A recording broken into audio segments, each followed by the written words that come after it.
Shalom, shalom. Kohaleim la, Abanawa Yahweh, Bahashim, Yahweh Bahashim, Rachak Warash. I want to give double honors to the apostles and the elders of Great Millstone who have taught us all this truth in the spirit and power of Yahweh Bahashim, Yahweh Shai. I'm Shaquat, and I'm back here with another lesson. I do hope and pray that it's edifying to the hopeful elect. Yahweh Bahashim, Yahweh Shai, Barakatham to you, sincere Akyam, Wakwathim, and a sincere shalom to you brothers that are out here pushing this truth out in the highways and the byways. It's locked in through these YouTube lessons, man. Shalom to you all. Abaratazah, this be edifying. All right, so, just a lesson. See by the title. Salaki for any noise. In advance, I'm on a walk, heading back to my destination. My current abode. So there's gonna be cars driving by and things of that sort. So please forgive me. Just bear with it. But nonetheless, as you see by the title, Trump is being controlled like Pharaoh. Trump is being controlled like Pharaoh. All right. Now, what I mean by that, we know throughout the scriptures that we're going to get into here shortly, just a few precepts. Pharaoh's heart was hardened. It was a point in time where the Pharaoh that was ruling during the time of the Exodus, he wanted to let us go. He had moments where he was like, no, I want to let the children of Israel go. But the Lord hardened his heart and made him, every time he had those feelings of, I got to let him go. These are the Lord's people. I really don't want to do this. Then the Lord would put it back in his spirit whenever he was starting to wane and wax weaker. He put it in his spirit to, get back stronger, to tense up on the nigga, right? And then bring more straits and perils on Israel, all right? All the way up until the Lord eventually, brought the Exodus, the Passover, where he passed over and killed the firstborn out of every Egyptian, man, woman, child, elderly, it didn't matter. Firstborn out of every Egyptian, he put him down, all right? And then what did he do? And then he went on to have a lead us out of Egypt, the Exodus, right? And then what happened? Well, then Pharaoh and his men followed, and then the Lord swallowed them up in the sea. Ultimately, have you ever been swallowed? Looking ass, but he swallowed them up in the sea. All right. So there you go. Now Trump is being controlled just like this guy. Pursuant to the book of Romans, the 9th chapter, there was a comparison between Esau and Pharaoh. We're going to get into that shortly. So let me go here first. Let me get that out of Exodus 7. I will stretch out my hands. So we're going to start at verse 1, Exodus 7 and 1. And Yahweh said unto Moses, See, I have made thee a god to Pharaoh. And Aaron thy brother shall be thy prophet. Thou shalt speak all that I command thee, and Aaron thy brother shall speak unto Pharaoh, that he send the children of Israel out of his land. And I will harden Pharaoh's heart, and multiply my signs and my wonders in the land of Egypt. But Pharaoh shall not hearken unto you, that I may lay my hand upon Egypt. So, Lord, put it in Pharaoh's heart multiple times to wax weaker, to wane, want to let the children of Israel go. But every time he did that, he also made him go further into iniquity, just to build up the rap sheet so the punishment can be that much greater upon Egypt, right? So the Lord can get more mad, more angrier, angrier and angrier and angrier until his wrath and his indignation overpoured, all right? Start to pour over the glass. And in this case right here, it said he sent Aaron and Moses, or Moses and Aaron, to go talk to the Pharaoh and let us go. But then the Lord said, hey, I'm going to make sure he don't hearken so I can fuck his ass up ultimately. I can fuck Egypt up. Right? That same thing is being done here in America. All right, now, we are the only nation, the Israelites, where the Lord wouldn't do that to. It's actually a precept. I can't remember where it says. It's either in Ecclesiasticus or somewhere. But it goes into how the Lord, he basically spares our nation from going into into mass iniquity, like he allows the heathens to go into, especially Esau. He spares our nation from going into mass iniquity. If a brother's on the comment board, I'll just go ahead and put it up. You know, Babu Kashav, you know what I'm talking about. You know, I believe it's in Ecclesiasticus. I could be wrong, but I don't remember exactly where it's at, so I'm not going to waste time looking for it. But ultimately, it goes into how the Lord don't let us go all the way into iniquity. He punishes us quickly. He punishes us very swiftly, so we don't get the same judgment the heathens get, ultimately. All right? And I'm talking about as a whole. Now, you have a lot of Israelites that are going off right now, and the Lord's allowing them to go off so he can fuck them up real bad. But I'm talking about as a whole nation, you know? Because ultimately, the punishment of the nation of Israel pales in comparison to the punishment of the nation of Edom, right? But anyway, it says, but Pharaoh shall not hearken unto you, that I may lay my hand upon Egypt, and bring forth mine armies and my people, the children of Israel, out of the land of Egypt by great judgments. And that same thing is going to happen again. But this time, the people, it's not going to be the whole nation of Israel coming up out of Egypt. Remember, in Romans 15:4, things written aforetime were written for our learning. So you have to understand there's certain times and events, and there were certain events that played out before time just so we could know how it's going to happen again. Yeah, this is talking about literal Egypt, but hell, that great city, Revelation 11:8, was compared to Egypt, right? That second Ezra 15, second Ezra 16, the plagues that are going to come upon Egypt, that wasn't talking about ancient Egypt. Bro, Ezra was in the Medo-Persian Empire. So how the fuck was that talking about ancient Egypt? You know what I'm saying? Just to give you a glimpse, man, that's not talking about ancient Egypt. That's talking about modern Egypt, which is America. And all the word Egypt goes back into is the house of bondage. When you read in the Exodus, it's compared and likened unto being the house of bondage. That's all it is. That's all it is, right? In 2nd Ezra 16, it say Asia, Babylon, all that. The Medo-Persian Empire came after all that. Came after the Babylonian rule. It came after the Egyptian rule, you know? And that's where Ezra was at, the Medo-Persian Empire. So it wasn't talking about that. It wasn't talking about the ancient Babylon, ancient Assyria, ancient Egypt. No, this is talking about modern, which is today. Because if you didn't realize, America, and not just even America, but the whole beast, this whole beast, the NATO and the EU, is literally all the ancient empires, the ancient major empires put together, man. You got ancient Sodom and Gomorrah. This is likened to Sodom and Gomorrah in the scriptures. You got ancient Assyria, ancient Babylon, ancient Egypt, ancient Medo-Persia, right? Ancient Greece, ancient Rome. All of it, this revival of Rome, all of it is classified and grouped of all the empires before it. All of the empires before it, if you didn't know. In the fourth beast, the original fourth beast, because this is just a extension of the fourth beast. But the first part of the fourth beast, which is the Roman Empire, which is the ancient Roman Empire, all right? What was that compiled of? All the nations that ruled before it, which is why in Daniel 7 it said it was greater. It was greater. Its strength was great because it took all of that military extravaganza and military knowledge and all of the knowledge of the, you know, how the first beast before it, all of them ran, and put it together. And that's what made them greater than the ones before. That's what made them much greater. You know, that's what did it. And when you go to Revelation 13, it says this beast will exercise what the first beast did. It said this beast will exercise what it did. So let's grab that actually. We're going to come back here. Let's go to Daniel 7 first, just so I can show you what I'm talking about. Daniel 7:7. So just bear with me a moment. I'm about to come to this intersection. And when I pass it, I'm going to show you what I'm talking about.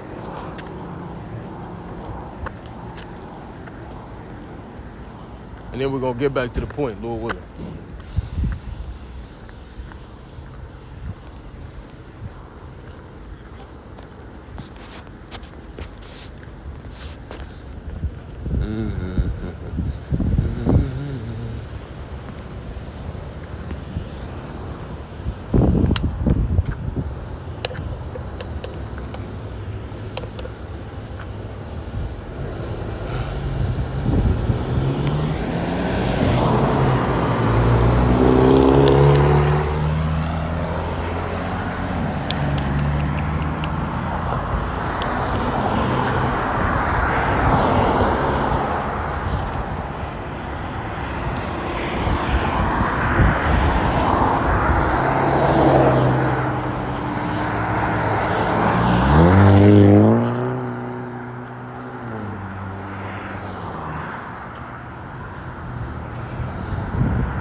Salaki, keep bearing with me.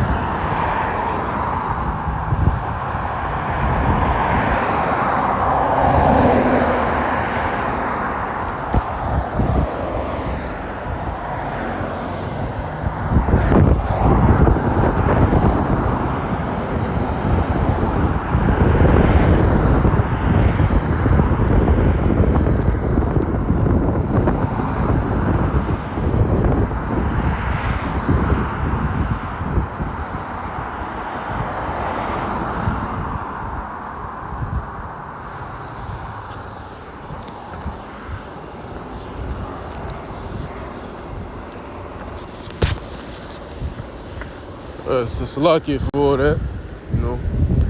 But let's get back to it just to show you what I was talking about briefly. All right, this is Daniel, the 7th chapter, and the 7th verse.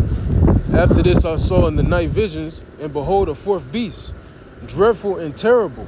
Dreadful and terrible, why? Because it was stronger than all the beasts before it, and all the other small empires before it. It was stronger. Why? Because it took everything that those other nations did before it and put it together.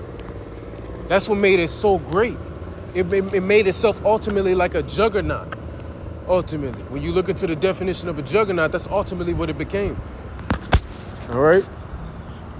It says, and strong exceedingly, and it had great iron teeth. It devoured and brake in pieces and stamped the residue with the feet of it. And it was diverse from all the beasts that were before it, and it had 10 horns. It was diverse. It had all that diversity, man, of all those different philosophies from the nations before it. And also that's going into, just to validify the point, is going into how this beast, it wasn't like the past empires, just to validify the point, how it wasn't like the past empires concerning who gets to rule. It wasn't like a kingship. It wasn't royalty, like a royal lineage. No, it was people were elected into office. And you get more info on that when you go to 1 Maccabees chapter 8. All right, how in the Roman Empire, people were elected into office, and you have a Congress and things of that sort. So it was different, Like people were elected to a term. It didn't matter what family lineage you came from. Okay, but anyway, there you go. It was strong.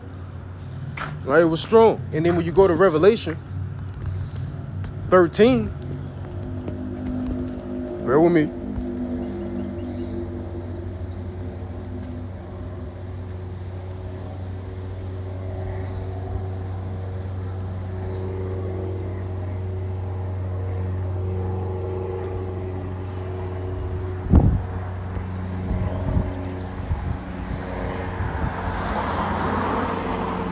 There it is.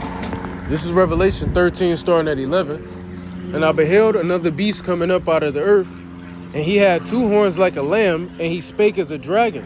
And he exerciseth all the power of the first beast before him, and causeth the earth and them which dwell therein to worship the first beast, whose deadly wound was healed.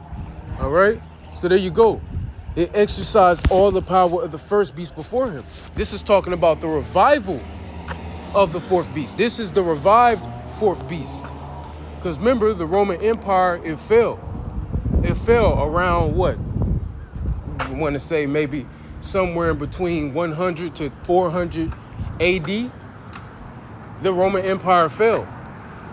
All right, and that's where you have the beginning of the Dark Ages, where ultimately Jake ruled for 1,000 years. The Byzantine Empire and all that other stuff, right? But it came back into power during the Renaissance era, around 1200 to 1400 AD.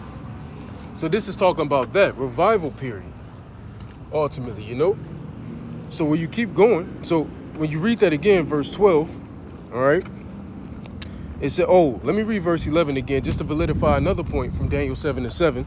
And I beheld another beast coming out of the earth, and had 2 horns like a lamb, and it spake as a dragon. Those 2 horns are talking about the plebeians and patricians, the Republicans and the Democrats. All right, those 2 different political parties, but ultimately they're the same. They're working together in tangent, at the end of the day, ultimately, right? Just to validify that point, which made it diverse from all the other beasts before it. So you could spin that 1,000,001 ways, but just to validify why it said that in particular, So there you go. And he exercised it, and it says, in like a dragon. A dragon is very cunning, wise, you know? And that's what Esau is compared unto. So, yeah. It says that he exerciseth all the power of the first beast before him, and causeth the earth and them which dwell therein to worship the first beast, whose deadly wound was healed. So he exercised all that power of the Roman Empire. Remember, the Roman Empire was built itself up like a juggernaut, which is why it was stronger than all the other empires. It was greater than all the other ones. All right? Because it took all the knowledge of the empires before it. The Sodom and Gomorrah, the Egyptian Empire, ancient Babel, right? That's spoken of in Genesis. You got ancient Babylon, right? You have the Medo-Persians, right? The Assyrians, right? The Canaanites and the Egyptians. I already said Egypt, I think. But the Canaanites. They took a lot of the stuff that these devils do and these rituals they got from the Canaanites, all right, which are the so-called South Africans, all right? Then, you know, all these other empires, the ancient Greek Empire, which made that ancient Roman Empire like a juggernaut. Now, this revived Roman Empire, it added on another plaque, ultimately, another trophy, another way, which was the ancient Roman Empire. So you have all these different knowledges, which makes it like a juggernaut, showing you, I think the point I was trying to make was back in 2nd Ezra 16. It wasn't talking about those ancient empires. It's talking about the empire we're in right now. Ultimately, I believe that's the whole point I was trying to make out of this. So Salakia for going off, for rambling in a tangent. You know, it happens. You go where the spirit leads you to go, right? So let's go back to the point. And where the hell is that at? Where was that? Exodus 7. Now back to the point at verse 5. And the Egyptians shall know that, verse 4. But Pharaoh shall not hearken unto you, that I may lay my hand upon Egypt, and bring forth mine armies, and my people, the children of Israel, out of the land of Egypt by great judgments. Now, how is this going to take place? As I was saying before, this time it's not going to be the whole nation of Israel which gets brought out of the land of Egypt. All right, there's going to be a new Passover, a new Exodus, as pursuant to Jeremiah the 23rd chapter, Jeremiah the 16th chapter. There's going to be a new Exodus, a new Passover. All right. This time, it's only going to be a remnant of the house of Israel that is brought up out of the land of Egypt, which the land of Egypt is being America. That's what it's representing in this time. It's going to be the elect of the Israelites. Start with the 144,000, which are the mighty men. Some back in the spirit realm, majority are here on earth today. And the innumerable multitude, which mainly consists of women, and then it also consists of children and certain men as well, who had an inability to do the work of the Lord. See, we get it. Not everybody's a prophet, but my nigga, you have 2 able legs, 2 able arms. You can speak well. You got vision. You're not blind. You can hear. And you mean to tell me you can't preach, but yet you could put a comment in brothers' comment boards? That shit doesn't make any sense. Niggas are a bunch of keyboard prophets. It doesn't make any fucking sense. Nigga, no, go do the work. Then you tell a nigga, well, why aren't you doing the work? Well, I'm not a prophet. Nigga, fuck all that, man. Your ass gonna die, nigga. That ain't talking to nobody specific. Hey, if it fits you, motherfucker, wear the shoes, bitch ass nigga. You a pussy for that, man. And don't mind my speech. This is just how I talk. I'm very rude in speech. That's me. You got me. That's me. I cuss like a sailor. All right? I'm very rude in speech. That's just how I am. That's my spirit. Anyway, it says, and the Egyptians shall know that I am Yahweh.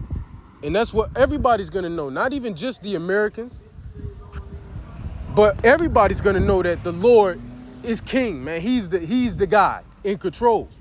Yahweh Bahasham Yahweh Shai. All right? The whole world, because this thing's going to be televised. Revelation 1:7. Everybody going to see Yahweh Shai return. This thing's going to be mass televised. Why do you think the Lord has the spirit on these devils putting all these satellites in the atmosphere? You know? Why? Because this thing going to be televised, man. Everybody going to see this. And everybody going to know that Yahweh Everybody gonna know about Yahweh, man. And Yahweh by Hashem Yahushai. When I stretch forth my hand upon Egypt and bring out the children of Israel from among them. All right, and at this time, it's gonna be the elect only. All right, which is why it's hilarious that you got niggas saying heathens can receive salvation. My guy, not even all Israelites can receive salvation. So that makes no sense. That makes no sense. All right. But anyway, that was the point. That was the point. And I want to go to Romans 9 to show you that comparison. Where is that at? It's like it's sunny out here. I can't see shit. One second, I'm getting the shade so I can see. All right, there we go.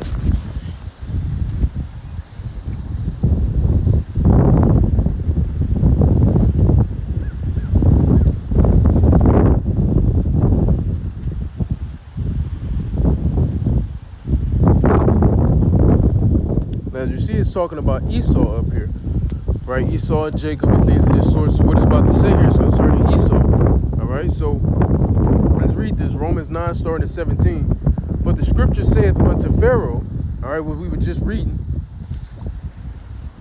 even for this same purpose have I raised thee up. Who did he raise up? This is talking about Esau, if your spirit can receive it. If you have eye salve, you will understand this is talking about Esau, Edom, the Edomites.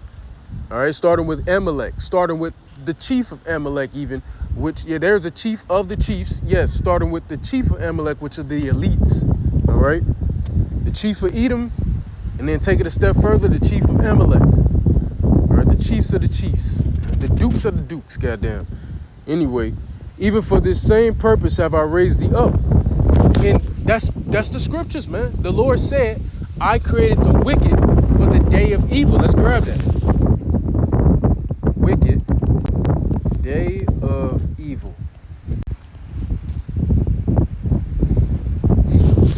Proverbs 16:4. Yahweh hath made all things for himself, yea, even the wicked for the day of evil. There you go. And the wicked is the Edomites. Malachi 1:4. Now Job 9:24. Genesis 27. We could go on and on and on all the day long. How you want it. How you want it, man. It says, so let's go back. Bump me all the way up here. It says, even for this same purpose have I raised thee up. Why? Why did the Lord keep raising Pharaoh up and hardening his heart?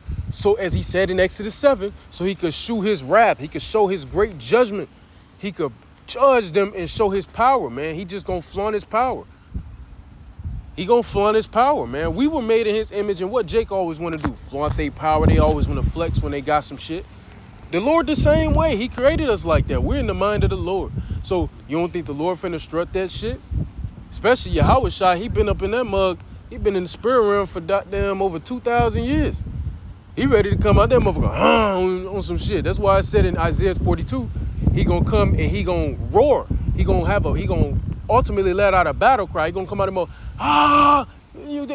bro, Yahweh Shai more ready than we are. He on the edge of his seat. I don't even think he in the seat, goddamn. He's standing right about now.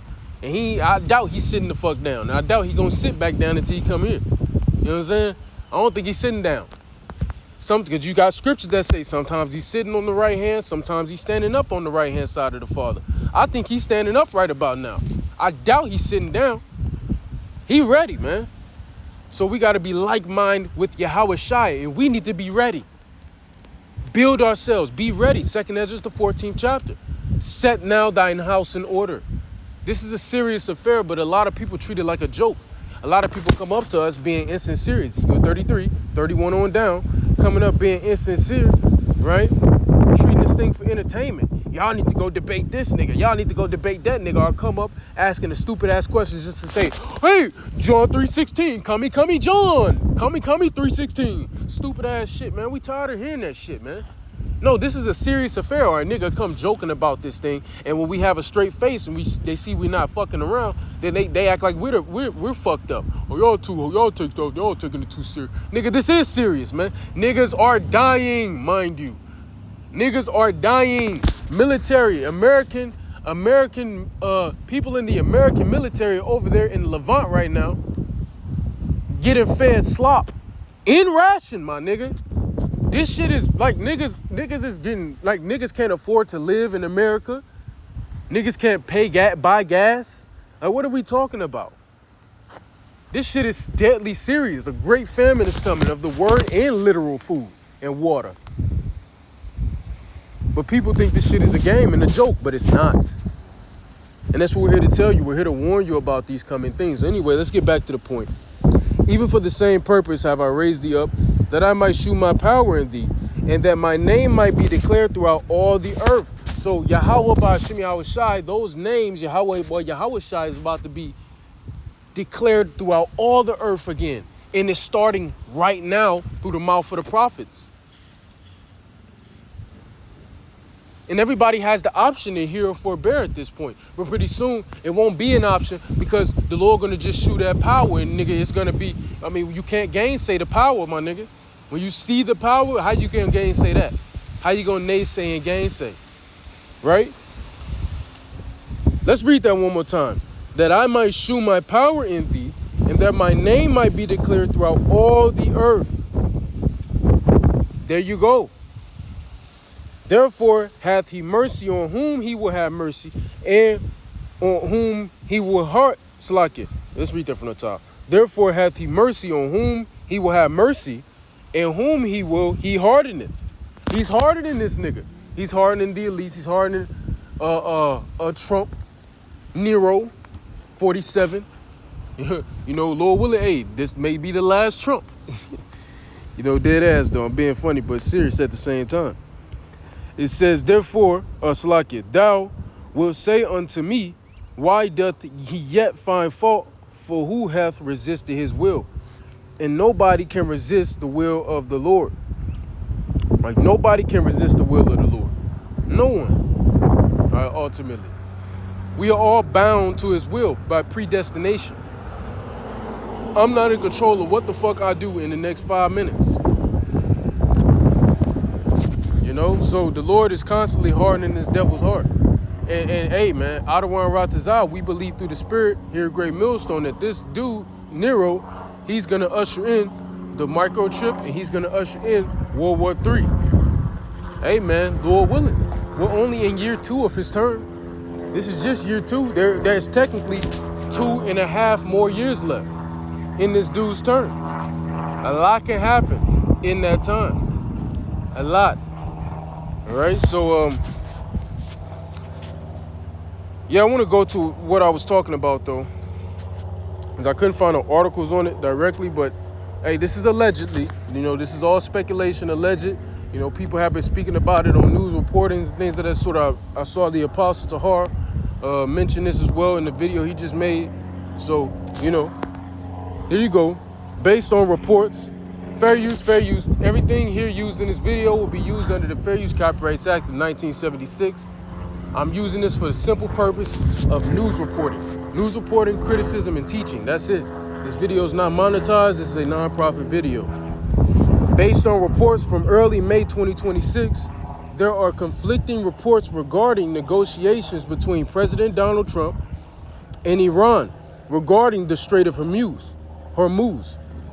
Reports of a large payment. Reports have surfaced suggesting President Trump is considering a multi-billion-dollar payment, sometimes cited in reports as being at least 25 billion, not million, billion, I have to emphasize, not million, to Iran to end this blockade of the Strait of Hormuz, because everybody's being affected by this. Mainly America. America's mainly being affected by this, but everybody across the world is being affected by this closure of the Strait of Hormuz.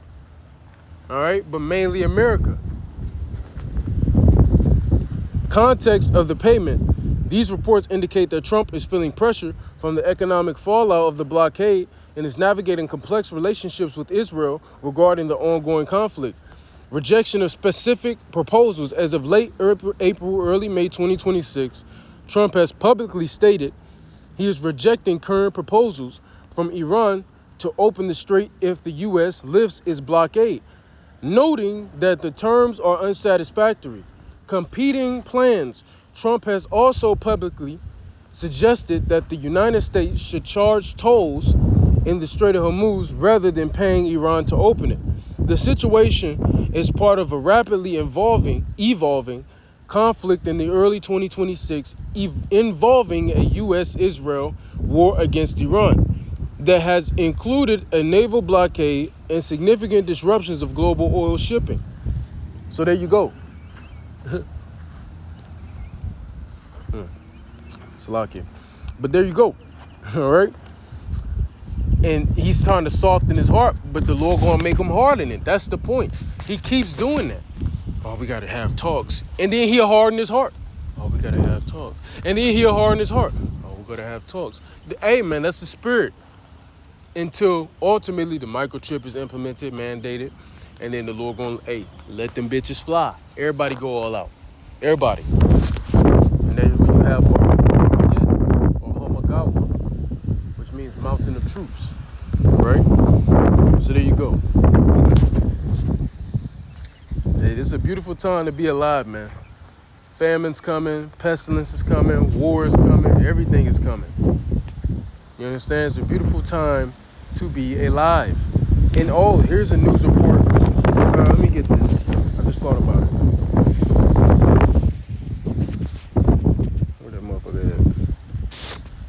This morning, dramatic video aired by state TV shows Iranian. Okay, shit.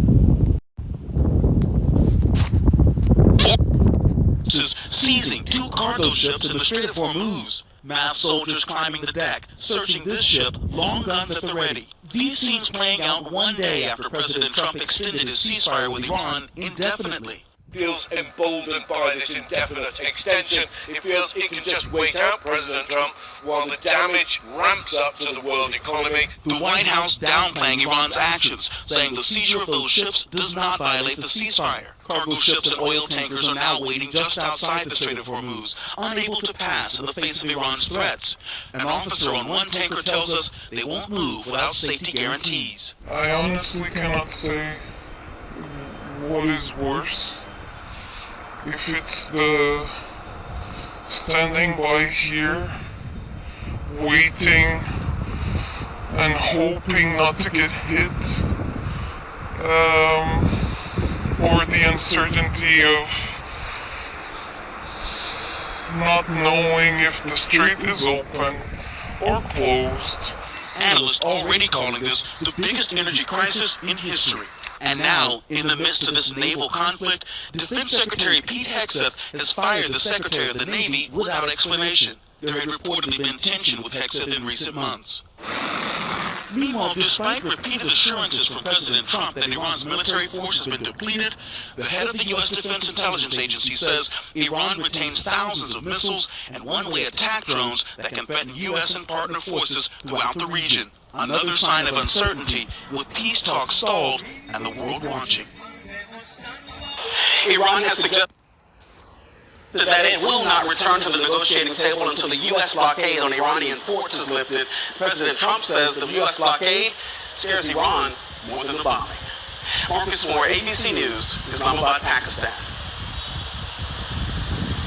Point being, bro, he keep calling off these attacks on Iran. Then you have about a month ago, he was talking about, I'm gonna blow that whole city to smithereens on Monday at 8 in the morning if they don't fucking open the fucking Strait of Hormuz. I'ma fucking do this. Allahu Akbar, I'ma fucking do this. Alright? If they don't fucking open the strait, that's what I'm gonna fucking do. Alright, I'm gonna make them of no people no more. Ultimately, what he was saying a month ago. By Monday, 8 in the morning. Matter of fact, I'm gonna move it back now. Monday, 8 p.m., okay? Nigga, Tuesday at 2 p.m. now. All right, to nigga, he said, nigga, I ain't doing it. You know what I'm saying? But the Lord gonna keep having him on this cycle like he did Pharaoh. This is all prophecy. This is all prophecy. He's being controlled by the elite. So ultimately, he has the elites on that complete cycle until eventually everything just boil over and boom, it's just straight calamity, straight destruction, straight hell, bloodshed and all, right, etc. Okay, etc. So there you go. So hey man, shit is beautiful. All right, and it says right here, he called off all attacks on Iran indefinitely. So until further notice. Hey man, he's got him on that cycle of Pharaoh. He's on that same cycle. That same cycle. And he really bitching up in the heart. That's why the Lord gonna have to clinch that shit and make him do what he gotta do. Cause like Jeremiah 50 went into, hey man, the king of Babylon, he gonna wax like a bitch. Let's go get it. It's Jeremiah 50 and verse 43. The king of Babylon hath heard the report of them, and his hands waxed feeble. Anguish took hold of him, and pains as of a woman in travail. So ultimately bitching up. This nigga waxing feeble, he waxing weak, which is why the Lord has him on that cycle of Pharaoh, because the Lord gonna harden this nigga. He gonna harden Trump. He gonna harden the elites which are controlling him. He's gonna harden them. Because they're waxing weak, they're waxing feeble. There's no more wisdom in teaming. Them niggas is through. The elites is through. Ain't no more wisdom in teaming. Teaming being, you know, those German scientists and those elites first and foremost. There's no more wisdom in teaming. Edom is through. Starting with the head all the way down to the tail. They're done. So they're waxing feeble, weak. So they're waxing like a bitch, a woman. So what the Lord got to do, he got to grab them by the throat and make them do that shit, man. Grab them by the back of the neck. Here, nigga, go and do this shit. You know what I'm saying? He's going to harden their heart, ultimately. He's going to harden it.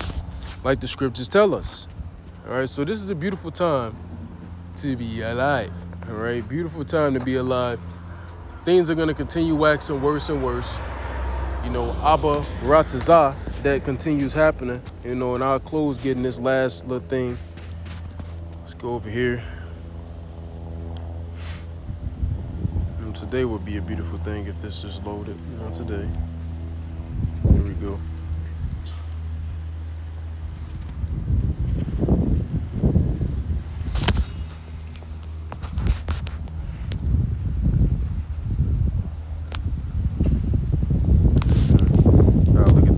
But anyway, it says inflation spikes to 3.5% in March as war in Iran continues. U.S. inflation has climbed to 3.5% in March. This is from March, so this is from March. We already knew this. I probably done lessons on this. This is from March. I ain't even peep. The brother just now posted. They ain't even the brother. The end time posting this shit. Yeah, I'm gonna delete this up out of here. I don't need this. This is from March. I was doing a million lessons on this in March. So anyway, we in May now. Well, that's old news. As Elder Pastor Har always say, that's old news. Hell, shit that was yesterday is old news. So that's old news. But you see it though. Right? So anyway, I do hope and pray that this lesson was edifying to the elect. I would like to close giving all the praises, honor, and glory to our power, Yahweh, Bahashim Yahweh Shai, Bahashim Rachak Wadash, double honors to the apostles and the elders of Great Millstone who have taught us all this truth and the spirit and power of Yahweh, Bahashim Yahweh Shai. And until next time, Abba Babal, Kwam Yasharallah, Gadol Abadim, Lababal, Gadol, Yahweh Mahar, Wahabatham. And until next time, I would like to say it to you all, Shalom.